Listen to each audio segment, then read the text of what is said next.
जाता था और सभाएं होती थी। सबको करनाल के चुनावों का हर एक का अपना एक्सपीरियंस है। हर एक विधायक यहाँ पर अपनी बात कहेंगे। क्या परिस्थिति थी चुनावों की, लेकिन कोई बात अगर जनता के बीच में रखनी हो, अपनी सरकार की अच्छी बात रखनी हो, तो उस लाइन पर हम चले। हमने जब जनता के बीच में जाकर के बात कही कि क्या इस सभा में कोई ऐसा परिवार है जिसके घर में सरकारी नौकरी लगी हो, बिना पैसे के नौकरी लगी हो, तो दूर पीछे कोने में दो तीन कोई परिवार, रिश्तेदार, कोई चाचा, कोई भतीजा, कोई ताया जरूर बैठा होता था। और वो सभा में आते थे। उनका लगाव था कि नहीं, भारतीय जनता पार्टी को हमने वोट देना है, हमारे परिवार में एक नौकरी दी गई है। उनको जब मंच पर बुला करके उनका भाषण कराता था, मैं कम बोलता था, वो जो बात ज्यादा बोलते थे, जनता में उसका इम्पैक्ट ज्यादा जाता था कि किस प्रकार से अंत्योदय की भावना से, जिसके जनक भी, अंत्योदय जो हमारा प्रकोष्ठ है, उसके जो राष्ट्रीय संयोजक रहे वो भी आदरणीय मनोहर लाल जी रहे। समाज में खड़े हुए अंतिम व्यक्ति तक सरकार की नीतियों का, सरकार की नौकरी का, सरकार की योजनाओं का लाभ कैसे पहुंचे, उस पर उन्होंने काम किया। और उसका लाभ आज हम तीसरी बार जब लगातार सरकार बना रहे हैं, उसका लाभ ये है।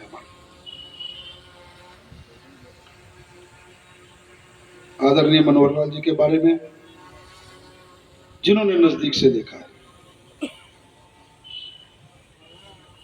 स्वभाव एक अभिभावक के तौर पे, एक पिता के रूप में लोगों को लगता है कि भी डांट वाला है, गुस्से वाला है। आज मुझे छूट है भाजी कहने की थोड़ी सी, दीपावली का पर्व है,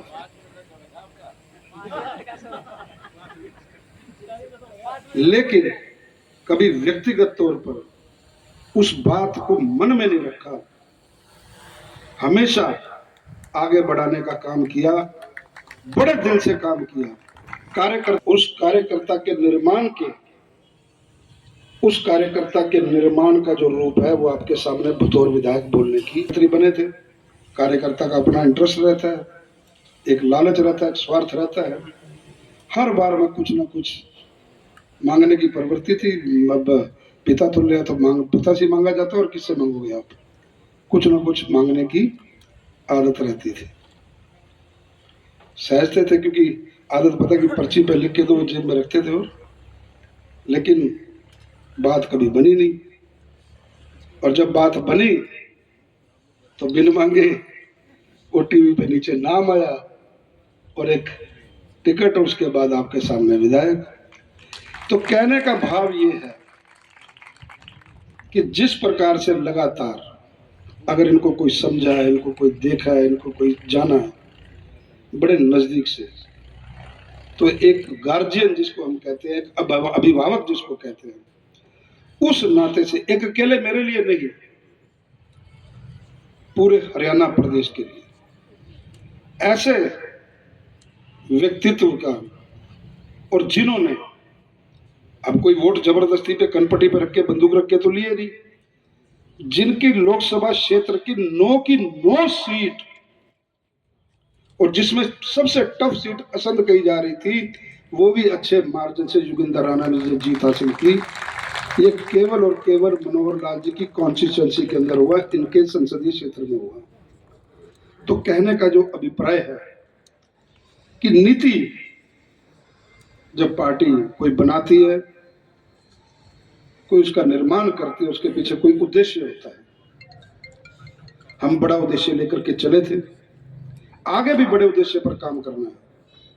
हमारे आदरणीय मुख्यमंत्री जी, नायब सैनी जी, जिस प्रकार से जो मनोहर लाल जी ने इस हरियाणा को बनाने की परिपाटी लिखी थी, इस हरियाणा के निर्माण में एक नई परंपरा शुरू करी, आदरणीय नायब सैनी जी उसी परंपरा का निर्वहन करते उसको आगे बढ़ा रहे हैं। मैं उनको भी यहाँ से, क्योंकि उन्होंने भी हमारा प्रतिनिधित्व किया है लगातार, वो यहाँ से उपचुनाव में भारी बहुमत से जीते और मुख्यमंत्री बनकर के दोबारा चंडीगढ़ पहुंचे, तो उनको भी मैं स्मरण करने के लिए, उनको साधुवाद देने के लिए, क्योंकि वो आदरणीय मनोहर जी की नीतियों पर जिस प्रकार चल रहे हैं।